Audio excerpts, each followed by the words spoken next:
prajurit dari kelompok pasukan selatan menduduki benteng pertahanan Ukraina di arah Seversky.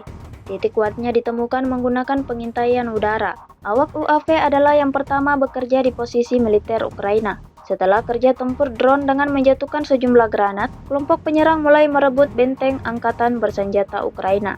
Seperti yang terlihat dalam rekaman, tentara Ukraina tak punya banyak waktu untuk menghindar. Posisinya meledak dahsyat dan mereka tak lagi bisa menyelamatkan diri. Video yang beredar di media sosial pada Senin 16 September 2024 ini menuai beragam komentar dari warganet.